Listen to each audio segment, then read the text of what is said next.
Assalamualaikum class. Here we are going to discuss inverse of a relation. Let R be a relation from A to B.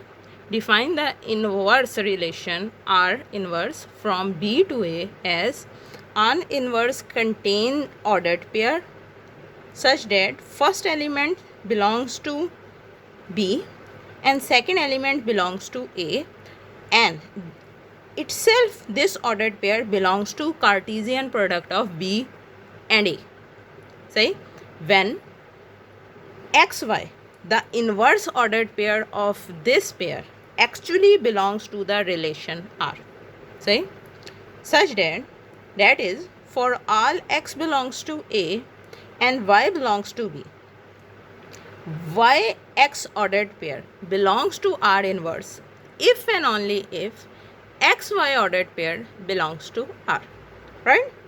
Last time हम लोगों ने discuss किया था कि are जो है वो बेसिकली रिलेशन तब बनता है जब वो किसी Cartesian product A cross B का सबसेट हो. सही. यहाँ पे आर इनवर्स के बारे में हम लोग कह रहे हैं कि वो इनवर्स रिलेशन कब बनेगी. दो चीज़ें. पहली बात कि आर इनवर्स जो है वो बी क्रॉस ए का सबसेट हो. ठीक. पहली बात तो बी क्रॉस ए के सबसेट हो आर इनवर्स. दूसरा, आर इनवर्स में से अगर कोई भी ऑर्डर्ड पेयर बिलोंग करता है, for example y cross x belong करता है अगर आर इनवर्स से, तो वो उसी सूरत में उससे बिलोंग करेगा जबकि उसका इनवर्स ऑर्डर्ड पेयर मतलब x y ordered pair belong करेगा आर से. सही. अगर ऐसा नहीं होगा so x y, if x y does not belongs to R, which implies that yx also does not belongs to R inverse. Right? So example discuss करते हैं. मेरे पास दो सेट हैं. अगेन एक ए सेट है कंटेनिंग 3 एलिमेंट्स 2 3 4 एंड एक B set है containing again 3 elements 2 6 8. सही. There is a relation defined on this A to B, that is divides relation, which mean x is r related to y if and only if x divides y.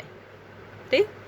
x में वो वाले elements पाए जाएंगे, sorry r में वो वाले ordered pair पाए जाएंगे जिनमें फर्स्ट एलिमेंट जो है सेकेंड एलिमेंट को डिवाइड कर रहा होगा. राइट. ओके जी. अब इसी चीज़ का अगर पहला क्वेश्चन दे उन्होंने पार्ट देखें तो उन्होंने लिखा हुआ है राइट आर सेट. यहाँ पे मैंने वो वाले सेट ऑर्डर्ड पेयर डिफाइन करने हैं जिनमें फर्स्ट एलिमेंट जो है सेकंड एलिमेंट को डिवाइड कर रहा है. राइट. ओके जी. Let's try to write it down. R set की शक्ल में लिखा जाएगा क्योंकि रिलेशन इटसेल्फ एक सेट बनाती है और जो इसके एलिमेंट्स होते हैं वो ऑर्डर्ड पेयर की शक्ल में लिखे जाते हैं. ओके जी. अब x जो है वो a से बिलोंग करता है और बेसिकली y जो है वो b से बिलोंग करता है. सही. सो मैंने अभी पहला एलिमेंट ले लिया 2. मैं ये चेक करना चाहती हूँ यहाँ पे कि is 2 is r related to 2. सही. अब अगर डेफिनेशन के हिसाब से देखा जाए इसका मतलब है कि 2 को डिवाइड करना चाहिए 2 पे, which is possible. Answer is 1. सो मैं ये कह सकती हूँ hair first element is 2 2.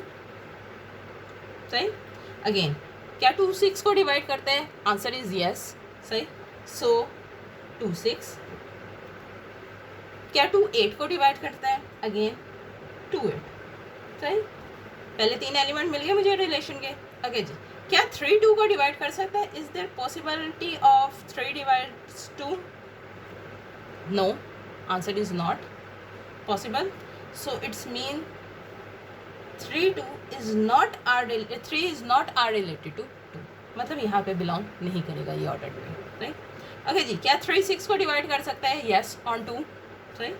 So it's mean 3 6. Can 3 and 8 relation possible? I don't think so. Right. I think you also don't think so. Again 4 divides 2. Answer is no. 4 divides 6. Answer is no. क्या 4 8 को divide कर सकता है. I think कर सकता है eight 2 पे. सही. सो 4 8. सही. यहाँ पे मैंने हर वो ऑर्डर्ड पेयर लिया है जिसमें पहला एलिमेंट जो है वो दूसरे एलिमेंट को डिवाइड कर सकता है। सही, इजीली तुम लोग चेक कर सकते हो 3 6 को, 2 8 को, 4 8 को डिवाइड कर सकते हैं। सही, वो एलिमेंट्स मैंने नहीं लिए जिसमें पहला एलिमेंट सेकंड एलिमेंट को डिवाइड नहीं कर सकता। For example 3 2 does not belongs to R. सही, अगले अगली बात पे आते हैं, इन्वर्स की डेफिनेशन लगाने की कोशिश करते हैं। अगर x डिवाइड्स y रिलेशन है r की, तो जो इसकी इन्वर्स रिलेशन होगी वो होगी y is divisible by r। सही, इसकी इन्वर्स रिलेशन वो कौन सी होगी कि ऐसी रिलेशन जिसमें y is divisible by r। अब मतलब पहला एलिमेंट b से बिलोंग करेगा, दूसरा एलिमेंट a से बिलोंग करेगा इन्वर्स रिलेशन के लिए, पहली बात। दूसरी बात, जो ऑर्डर्ड पेयर आए उनका इन्वर्स ऑर्डर्ड पेयर जो है वो यहाँ ऊपर लिखा हुआ होना चाहिए। सही, चेक कर लेते हैं। अब r inverse is equal to basically y is divisible by r। सही, अब यहाँ से एलिमेंट पहला उठाना है। क्या 2 से डिविजिबल है? क्या इस 2 को ये वाला 2 डिवाइड कर सकता है? The answer is yes. So basically 2 belongs to r inverse. ठीक, नेक्स्ट चीज, क्या ये 2 3 से डिविजिबल है? Answer is no. सो ये इससे बिलोंग नहीं करेगा। क्या 2 4 से डिविजिबल है? डिविजिबल, डिवाइड नहीं करना, डिविजिबल की बात हो रही है। क्या 2 जो है वो 4 से डिविजिबल का मतलब होता है ये। क्या 2 4 से डिविजिबल है? डिविजिबल के लिए एक चीज़ हम लोगों को पता होना चाहिए डिवाइस और डिविजिबिलिटी के लिए कि रिमाइंडर जो है वो 0 आना चाहिए, मतलब जो आंसर है वो हमेशा 0 हो, कम्प्लीटली डिवाइड हो जाए। सही, सो डिविजिबल, क्या ये वाली पॉसिबिलिटी आ सकती है? So answer is no. So इस वजह से 2 और 4 जो है वो इससे बिलोंग नहीं करेंगे। ठीक, अगली चीज़ करते हैं, क्या 6 जो है वो 2 से डिविजिबल है? मतलब क्या ये वाली रिलेशन हो सकती है? So the answer is yes. So पहला एलिमेंट बी का, दूसरा ए का। क्या 6 3 से डिविजिबल है? यस। अगेन, क्या 6 4 से डिविजिबल है? Answer is no. ठीक, क्योंकि रिमाइंडर बच जाते हैं। ठीक, ओके जी, 8 को चेक करते हैं। क्या 8 2 से डिविजिबल है? यस। क्या 8 3 से डिविजिबल है? No. And then 8 is divisible by 4। सही, अब हम लोगों ने सेट बना दिए। पहली बात तो हम लोगों ने ये चेक करना है कि क्या ये b क्रॉस a से है। सो आई थिंक इसे चेक करने की ज़रूरत नहीं, it obvious. First element b का, सेकंड एलिमेंट a का, सो पॉसिबिलिटी है। सही, दूसरी चीज़ हम लोगों ने ये चेक करनी है कि इन ऑर्डर्ड पेयर की जो रिवर्स पोजीशन है वो ऊपर मौजूद हो। सही, ओके जी। 2 क्रॉस 2 को अगर मैं ऑर्डर चेंज भी करती हूँ तो वो अगेन 2 क्रॉस 2 रहेगा और वो यहाँ पे पाया जाता है, तो इसके लिए मुझे यहाँ पे इन्वर्स मिल गया। ठीक, अगर जी 6 क्रॉस 2 का मतलब ये y x है, x y, इसके लिए क्या मिल रहा है हमारे पास? 2x। सही, 6 3 का इन्वर्स मुझे मिल रहा है ये 3 6, 8 2 के लिए 2 8 और 8 4 के लिए 4 8। सही, सो हर ऑर्डर्ड पेयर के लिए हमारे पास इन्वर्स ऊपर मौजूद है। इसका मतलब है कि R1 is a relation on R inverse relation on A cross B। Right, आगे जी, एरो डायग्राम शो करनी है R और R के लिए। यहाँ पे वही जो तुम लोग फंक्शंस के लिए डेफिनेशन इस्तेमाल करते हो, रे डायग्राम वही है। सही, यहाँ पे अगर देखा जाए तो इस 2 की, A के 2 की जो थी फर्स्ट डोमेन के एलिमेंट्स हैं 2। डोमेन का एलिमेंट एक दफ़ा जाके मैप हो रहा है 2 पे, एक दफ़ा 6 पे, एक दफ़ा 8 पे, क्योंकि वो सारों को कर रहा था। तो ये 2 के लिए हो गया। 3 का डोमेन एलिमेंट जो है वो एक ही जगह जाके मैप कर रहा है, वो है 6। और 4 का जो है वो भी एक ही जगह जाके कर रहा है 2। सो ये जो है ये मेरे पास है R रिलेशन। सही, अगर इन्वर्स के लिए ड्रा करना चाहूँ तो पेन बदल लेती हूँ सबसे पहले। तो अब यहाँ से एरो निकलेगा और यहाँ पे जाएगा। सही, क्या 2, अब डोमेन क्या है 2, रेंज क्या है 2 की? जस्ट 1 2। सो ये कह सकती हूँ मैं। ठीक, अगर जी 6 डोमेन है, रेंज क्या है इसकी? एक दफ़ा 2, एक दफ़ा 3। सो एक दफ़ा 2 और एक दफ़ा इसका 3। ठीक, सॉरी फॉर गंदमंद। 8 टू 8 के लिए एक दफ़ा वो 2 पे जाके मैप कर रहा है ये, और एक दफ़ा वो 4 पे जाके मैप कर रहा है दिस वन। सही, इतनी खूबसूरत डायग्राम नहीं बन रही, लेकिन इसको अगर तुम अलग-अलग बनाओगे तो तुम लोगों को ज़्यादा क्लियर डायग्राम मिल जाएगी।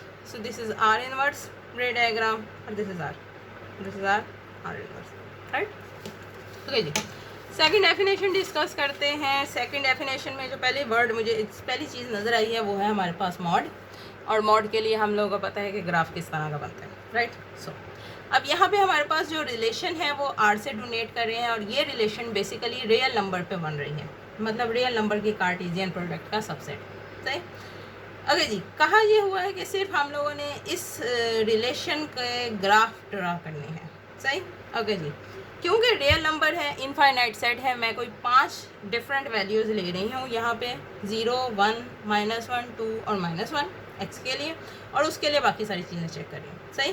डेफिनेशन मुझे ये कहती है कि रिलेशन जो है वो रियल नंबर पे इस तरह से बन रही है कि y is equal to 2 mod x। सही, मतलब second element is basically equal to 2 mod x, right. So अगर इस डेफिनेशन के हिसाब से अगर x 0 है, यहाँ पे अगर मैं x 0 रखती हूँ, 0 mod is again 0, 0 into 2 again 0, which implies that y is equal to 0। सही। if x is equal to 1 then we get 2, और if x is equal to -1, क्योंकि मॉड लगा हुआ है तो -1 में भी वैल्यू 1 ही निकलेगी, सो आंसर इज अगेन। सो इस तरह से मेरे पास पहला ग्राफ आ गया है। मैंने यहाँ पे सिर्फ 5 वैल्यूज़ चेक की हैं, लेकिन अगर हम सारे वैल्यूज़ चेक करें तो इस तरह से हमारे पास कोई ग्राफ बनता है। इतना एक्यूरेट डायग्राम उसकी नहीं बनी, लेकिन तुम लोगों को पता है कि लीनियर लाइंस बनती हैं, एग्जैक्ट लीनियर लाइन बनेगी हमारे पास पासिंग थ्रू ओरिजिन, ठीक, क्रॉसिंग ओरिजिन। सही, एक नेगेटिव पोर्शन में एक पॉजिटिव नंबर के लिए, ये एक्स की माइनस वैल्यूज़ के लिए, ये एक्स की पॉजिटिव वैल्यूज़ के लिए, राइट। अब अगर इन्वर्स वाला करें, R relation, inverse of R relation करें, तो हमारे पास जो एक्स वाई था वो रिवर्स हो गया, वाई एक्स बन गया। सही, इस तरह से वैल्यूज़ भी रिवर्स हो गए थोड़ी बहुत। यहाँ पे पहले y आउटपुट आता था, x इनपुट डालते थे, यहाँ पे अब y इनपुट डाल रहे हैं हम। डोमेन जो है वो फ़िलहाल y का एलिमेंट हो गया हुआ है, और जो रेंज मिलेगी वो मुझे x की मिलेगी। सही, इसलिए तुम देखो हम लोगों ने थोड़ी सी चेंज की है, ठीक। सो हमारे पास ये वैल्यू आ गई। अब अगर मैं डोमेन का एलिमेंट 2 डालती हूँ, डालूंगी मैं सिंगल टाइम, लेकिन मेरे पास जो आउटपुट आएंगे वो 2 डिफरेंट होंगे, एक दफ़ा 1, एक दफ़ा -1। सही। अब जो वैल्यू वेरी करती है, जो इसका ग्राफ वेरी करता है, पहले हमारे पास negative axis y, sorry y की एक्स की नेगेटिव वैल्यू और पॉजिटिव वैल्यू के लिए जा रहा था। अब यही काम वाई के लिए होगा, ये पॉजिटिव वाई के लिए, ये नेगेटिव एक्सिस के लिए, right. So it's R inverse graph, R graph और आर इनवर्स ग्राफ। ओके जी, नेक्स्ट वीडियो में we are going to discuss type of a relation. Till then, अल्लाह हाफिज़, थैंक यू।